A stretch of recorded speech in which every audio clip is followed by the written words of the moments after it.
Bonjour à tous. Nous allons donc parler de la prise en charge classique du choc cardiogénique. Voilà donc mes conflits d'intérêts. Ce qui est très important, c'est que la première étape quand on parle de prise en charge du choc cardiogénique, ça va être de le diagnostiquer. Donc les définitions du choc cardiogénique se sont précisées et on ne prend plus comme base uniquement un état de fait à un instant T, donc un choc complet est mis en place, mais on considère bien le choc cardiogénique comme un continuum à partir d'un patient à risque, le stade A de la nouvelle classification américaine, par exemple l'infarctus antérieur, large, pris en charge un peu tardivement, les situations de pré-choc ou beginning pour les Américains, où on va commencer à avoir une tachycardie, une tension qui va un peu baisser. Les situations de choc installées, ou choc classique pour les Américains, où là on a toute la définition associant les signes de bas débit cardiaque et d'hypotension, les signes de malperfusion d'organes, cliniques ou biologiques, et les signes de surcharge. Et puis l'évolution vers un choc qui va devenir réfractaire pour les Européens, qui va se détériorer. Et enfin les causes extrémistes pour les Américains. Il faudrait garder en tête également que le choc pourrait avoir deux présentations temporelles. Pour certains, être une présentation initiale d'emblée, donc plus facile à diagnostiquer, mais pour certains, des patients qui sont entrés pour une autre cause, une insuffisance cardiaque par exemple, ou pour un syndrome coronarien aigu, et qui secondairement vont se dégrader en choc. C'est 62% des cas dans le registre européen CardChoc. L'échocardiographie transthoracique va jouer un rôle central, à la fois pour évaluer la dysfonction systolique et la dysfonction diastolique, en gardant en tête que la fraction d'éjection est très importante, indispensable, mais qu'elle a des limites. Vous voyez ici que ce soit dans le registre French Shock français, CardChoc européen ou l'étude randomisée IABP Shock 2, on a des fractions d'éjection qui sont très variables, allant de 15 à plus de 45%. Donc, on aura tout intérêt à calculer le débit cardiaque, et notamment sa forme indexée, dont je vous rappelle la formule ici, et la limite 2,2 litres par minute par mètre carré. On pourra également, à l'échocardiographie, très facilement calculer les résistances vasculaires systémiques, comme l'avait montré l'équipe de Laurent Bonello à Marseille, et nous aider ainsi dans le choix de la stratégie entre inotrope et vasopresseur. Les normes sont rappelées ici pour les formes indexées. Il est très important de calculer que l'échocardiographie pourra approcher les pressions de remplissage et la fonction diastolique ventriculaire gauche avec des limites déjà chez le patient non en choc et encore plus chez le patient en choc. En effet, dans 17% des cas, ici c'est les patients non choqués, l'échocardiographie ne pouvait pas répondre. Dans un certain nombre de cas, 21% des cas, alors que l'écho retrouvait des pressions élevées, le cathétérisme droit retrouvait des PTDVG basses. Inversement, dans 35% des cas où l'écho considérait les pressions normales, les PTDVG étaient élevés. Donc, on pourrait être amené à penser à du monitorage invasif. Ce qui est très important, c'est de considérer qu'en 2020, malgré les évolutions thérapeutiques énormes réalisées notamment dans le syndrome coronarien aigu, la mortalité reste majeure dans le choc cardiogénique, de l'ordre de 30 à 50% en intra-hospitalier. Ce qui est important par contre, c'est que pour des patients à qui on a réussi à faire passer le cap initial, ici l'exemple de FAST-MI, on regarde à 1 an les patients qui avaient un syndrome coronarien aigu avec un choc initial en vert et qui ont survécu, versus ceux qui avaient un syndrome coronarien aigu sans choc en bleu. Et vous voyez que le devenir après est le même. Donc il faut vraiment se battre pour les diagnostiquer, les traiter précocement et activement pour leur faire passer ce cap. Quand on parle de choc cardiogénique, on a diagnostiqué. La deuxième étape, ça va être de réfléchir d'emblée à l'étiologie. La cause ischémique représente la cause majeure, c'est 30 à 40% des cas pour les formes d'infarctus du myocarde en voie de constitution. Et on a 10 à 15% de choc survenant sur une cardiopathie ischémique sous-jacente sans réel syndrome coronarien aigu. Dans tous les cas, il faudra penser à cette étiologie, même si les autres sont devenues de plus en plus prépondérantes, les non ischémiques, tout simplement parce qu'il va falloir orienter le patient vers un centre capable de réaliser une angioplastie éventuellement. Pourquoi? Parce que la revascularisation a fait ses preuves. Ici, les datas de FAST-MI en haut à gauche, et clairement, quand on a parié les malades, les patients qui ont bénéficié d'une revascularisation par PCI ont clairement une amélioration de leur pronostic très franche et très rapide. Donc, c'est recommandé avec un haut niveau de preuve, que ce soit un STEMI ou un non-STEMI. Si l'angioplastie n'est pas possible dans les 120 minutes, il faudra discuter la fibrinolyse. Et si les lésions ne sont pas accessibles à une angioplastie percutanée, évidemment, les pontages devront être discutés. Un point important, c'est que la grande majorité des patients, 60 à 70%, qui sont en choc cardiogénique ischémique, ont un statut tritronculaire. Donc la question était, faut-il revasculariser toutes les artères ou juste la culprite lésion? Et l'étude culprite choc récemment publiée dans le New England, sur un critère composite associant mortalité et recours à la dialyse à J30, montre bien qu'il faut uniquement s'intéresser à la culprite lésion. Par contre, dans la même hospitalisation, on pourra compléter la revascularisation, mais ne pas le faire d'emblée quand le patient est instable sur stable. Il faudra penser à favoriser les mesures de réanimation et associées et à limiter l'apport d'iode qui va compliquer la prise en charge, et notamment rénale.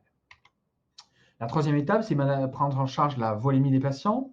Dans la très grande majorité des cas, le choc cardiogénique est associé à un bas débit cardiaque avec un index bas, des résistances hautes et des pressions, notamment gauche capillaire pulmonaire élevées. Et donc, on aura recours aux diurétiques en mono, bi, voire trithérapie. Et en cas d'échec de ceci, il faudra savoir rapidement évoquer l'ultrafiltration à but de déplétion, donc sans attendre d'avoir des désordres hydroélectrolytiques à type d'acédose, hypercalémie. On ira en cas d'échec des diurétiques chez un patient avec une hypervolémie. Par contre, il faudra garder en tête qu'il y a des formes de choc cardiogénique euvolémique, notamment les phases toutes initiales du choc cardiogénique ischémique, par exemple, ou le patient qui est sous diurétique au long cours dans le cadre de son insuffisance cardiaque chronique. Donc, on pourrait être amené à proposer à ces malades un fluid challenge, un mini fluid challenge avec 50 à 100 ou 150 millilitres de sérum salé sur 15 minutes à une demi-heure. De même, on va avoir des formes mixtes de choc vasoplégique et cardiogénique, par exemple dans des grandes nécroses étendues avec un gros CIRS associé, ou en cas de sepsis associé, par exemple sur translocation. Et là aussi, il faudra savoir évoquer potentiellement du remplissage ou des vasopresseurs. La quatrième étape est donc de discuter les inotropes et les vasopresseurs. Le vasopresseur de choix est la noradrénaline, avec des études randomisées de grande ampleur, pas dans le choc cardiogénique, mais dans le choc tout venant, versus dopamine. Il y a moins d'arythmie avec la noradrénaline. Et des études de petite ampleur, c'est l'étude Optima CC de l'équipe de Bruno Lévy à Nancy qui a montré que ça faisait mieux que l'adrénaline. Donc en cas d'hypotension, noradrénaline. La dobutamine reste l'inotrope de choix, mais vous voyez qu'un niveau de preuve bas, un consensus d'experts, puisqu'il y a peu ou pas d'études. On pourra penser à d'autres inotropes de type inhibiteur de la phosphodiesterase ou lévocimendant, notamment chez les patients qui étaient sous bêta-bloquants au long cours ou intoxiqués au bêta-bloquants. Vraiment penser à cette noradrénaline parce qu'en plus, son effet vasculaire, elle va avoir un certain effet bêta qui a pu être démontré par l'équipe de Nancy chez l'animal. Et on débute classiquement à des doses de 0,5 à 1 mg heure. Ce qui est certain dès lors, c'est que l'adrénaline ne doit plus être utilisée dans le choc cardiogénique puisqu'elle est associée à une augmentation de la mortalité multipliée par 3, quelles que soient les études dans cette méta-analyse française récente de plus de 2500 patients.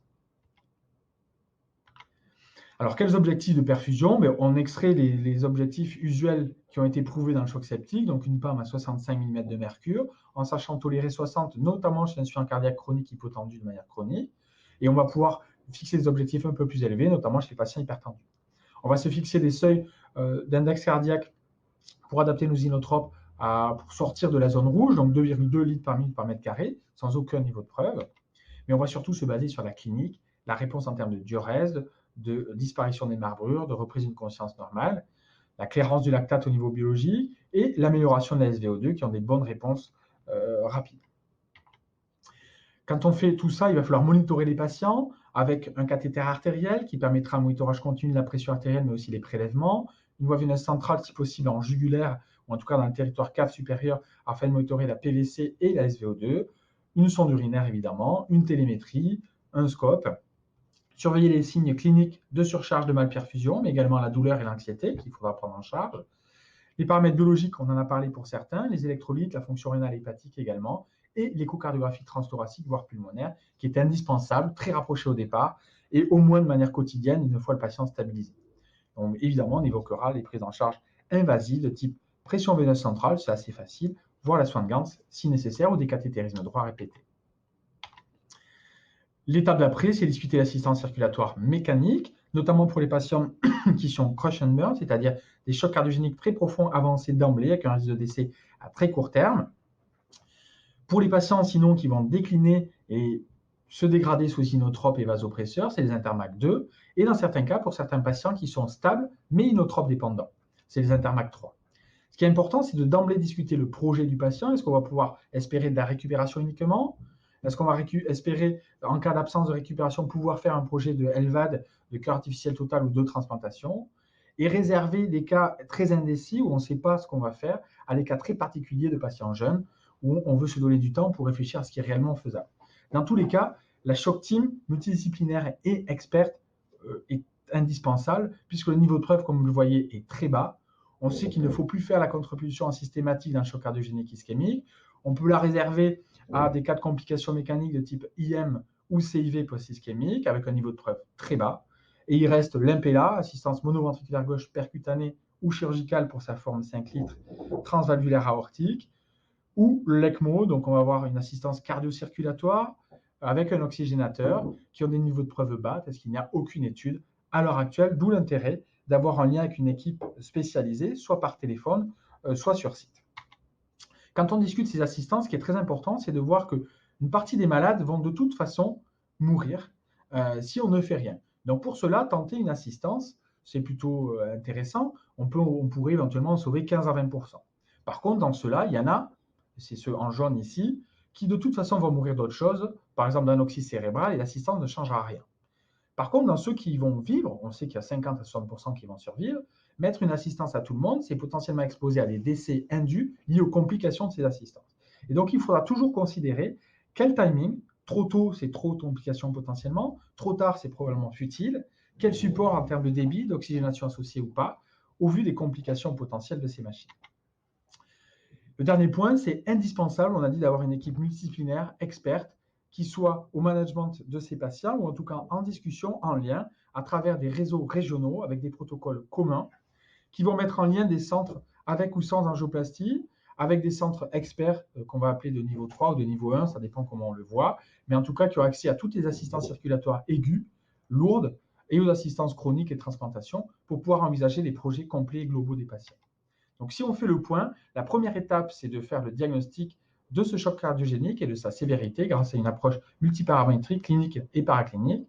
La deuxième étape, c'est faire le diagnostic étiologique et notamment mettre à part les chocs ischémiques qui vont nécessiter une orientation et une prise en charge particulière. La troisième étape, c'est de manager la volémie de ces patients, diurétique versus fluid challenge ou ultrafiltration. Quatrième étape, inotrope et ou vasopresseur, c'est dans l'échocardiographie, les résistances vasculaires et la fraction d'éjection, le débit. La sixième étape, ça va être de discuter les assistances circulatoires et ensuite de voir le projet possible en fonction du sevrage ou non des machines. Et tout ceci indispensable au sein d'un réseau loco-régional, des protocoles en commun et une équipe experte disponible pour discuter. Ce qui est très intéressant, c'est de voir que l'avenir est ouvert, beaucoup d'études et de plus en plus pour voir ce qui va se passer dans le choc cardiogénique qui vont pouvoir un petit peu améliorer les recommandations. Je vous remercie.